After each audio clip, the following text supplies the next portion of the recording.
खालिद नाम है, जेल में रहोगे, सुनवाई नहीं होगी। हैदर नाम है, मीरान हैदर, नहीं सुनवाई होगी। इमाम नाम है, सर्जिल इमाम, नहीं होगा। गुलफिशा होगी, नहीं होगा। लेकिन हम अपनी अकलियत के साथ कैसा व्यवहार करते हैं, तो हम कह पाते बांग्लादेश को, learn from us, to Pakistan, learn from us, this is how we treat. हम टाइम बॉम्ब पे बैठे हुए हैं, टाइम बॉम्ब है ये। खुदाई चल रही है इस देश में, कई जगह खोदे जा रहे हैं। एक खुदाई हम सब सांसद मिलके करें। किसान विरोध करे, देशद्रोही है। विद्यार्थी विरोध करें, नौकरी के लिए, नौकरी मांग रहे हैं आपसे, और कुछ तो नौकरी भी नहीं मांग रहे हैं, परीक्षा समय पर कराने की मांग कर रहे हैं। आप कह रहे हो अराजक है, नक्सल है।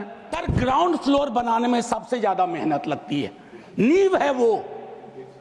नेहरू और अंबेडकर, पटेल, आजाद ने नींव डाली। आप सेकंड थर्ड फ्लोर बना रहे हैं, उन्होंने फर्स्ट फ्लोर बनाया, आप 5 फ्लोर और बनाइए। लेकिन नींव के बगैर फ्लोर किसी काम का नहीं है। खून की नदियां बह रही थी दोनों तरफ, खून की नदियां।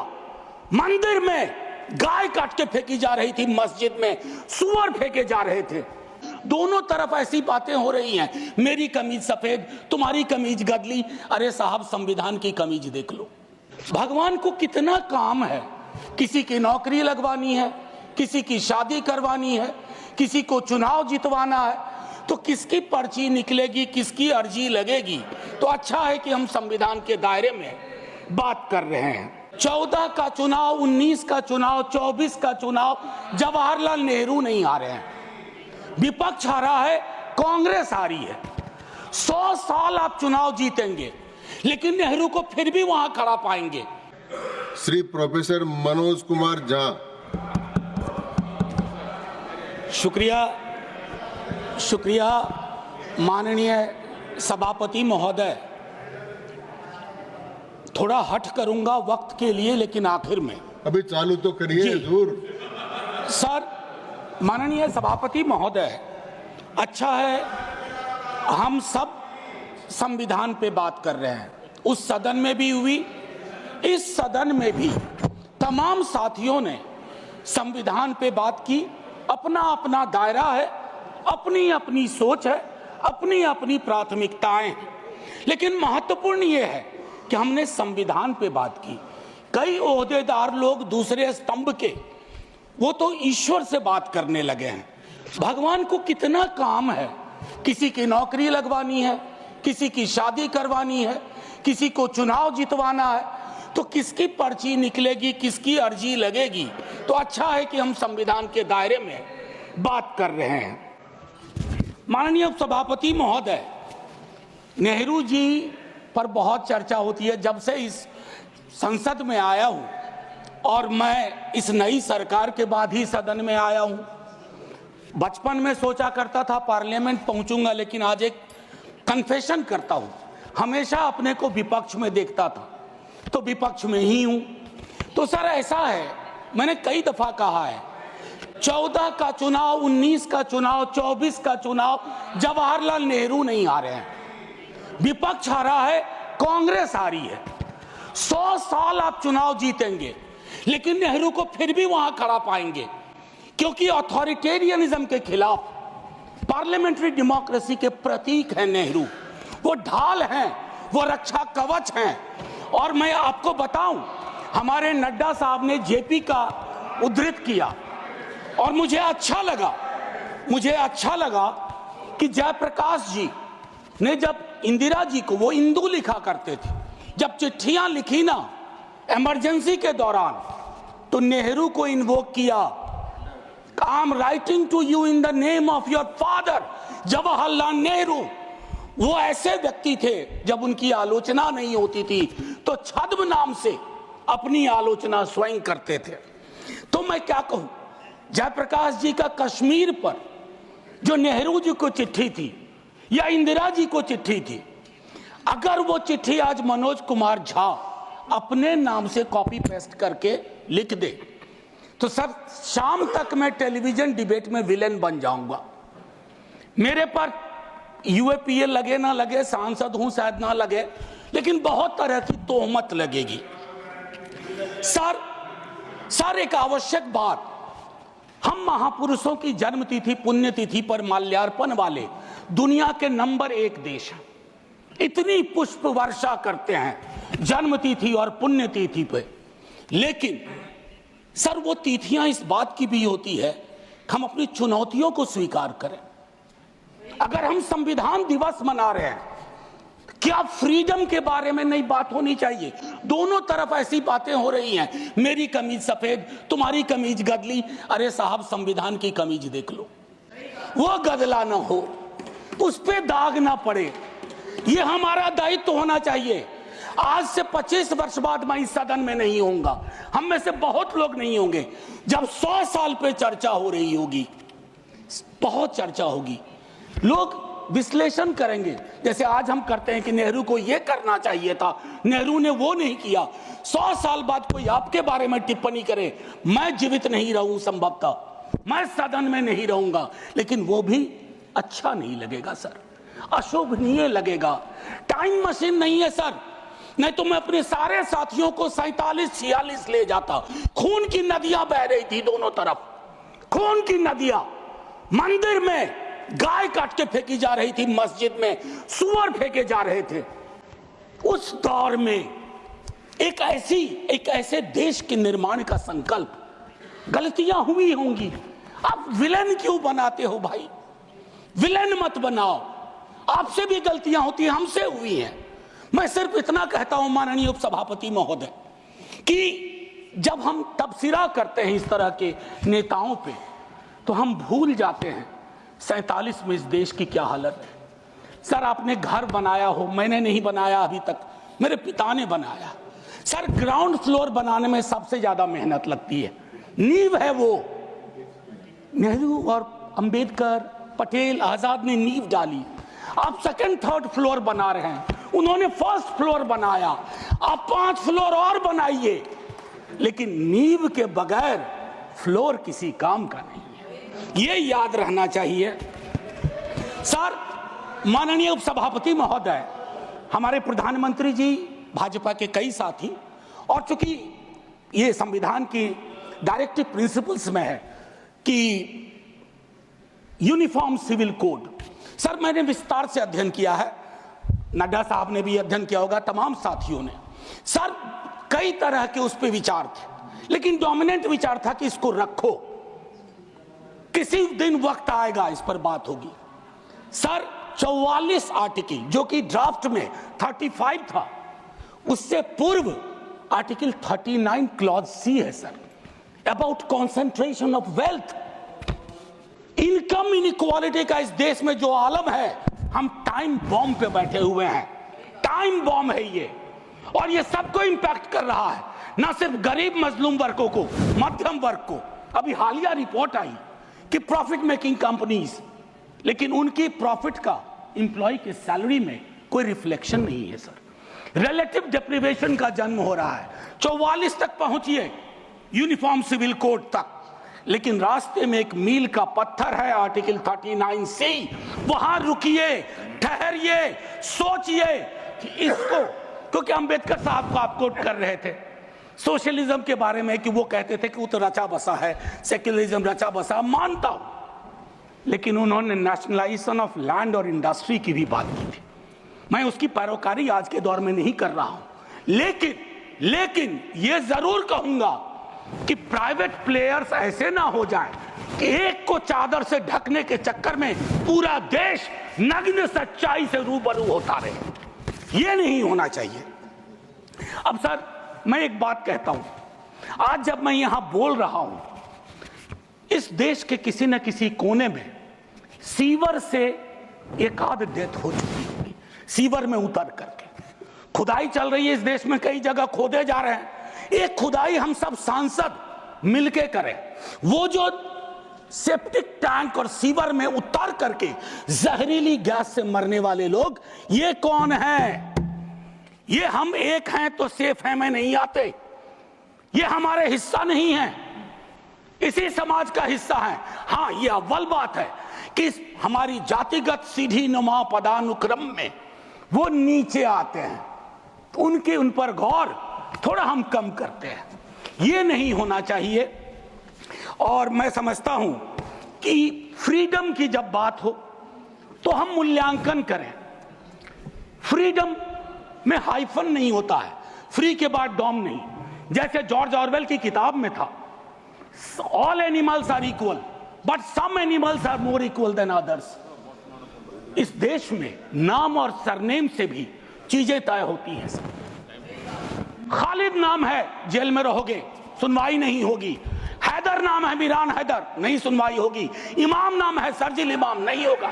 गुलफिशा होगी, नहीं होगा। तो ये सारी चीज, एक मिनट आप, मैं मेरा टाइम पॉज कर दीजिए, मेरा टाइम पॉज कर दीजिए, मेरा टाइम पॉज कर दीजिए। मैम चेयरपर्सन, मेरा टाइम पॉज कर दीजिए। मैम मैं सिर्फ इतना कहना चाहता हूं, अभी यहां बोल रहा हूं, मूलवासी बचाओ संघ मंच है छत्तीसगढ़ में, अनलॉफुल बना देते हैं आप। अरे कोई तो तौर तरीका हो। किसान विरोध करे, देशद्रोही है।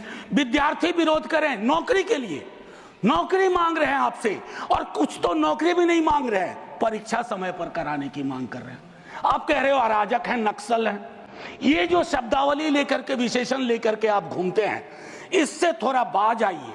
मैं कह रहा हूं ये टेम्पटेशन होता है जब बहुत बड़ी सत्ता होती है, 15वें वर्ष में, 11वें वर्ष में प्रवेश करते हैं, लेकिन उस टेम्पटेशन को रोकना मैच्योरिटी है, परिपक्वता, परिपक्व लीडरशिप की बात होती है। वैकल्पिक विकास की कोई मांग आपसे करेगा तो आप कहोगे नक्सली है।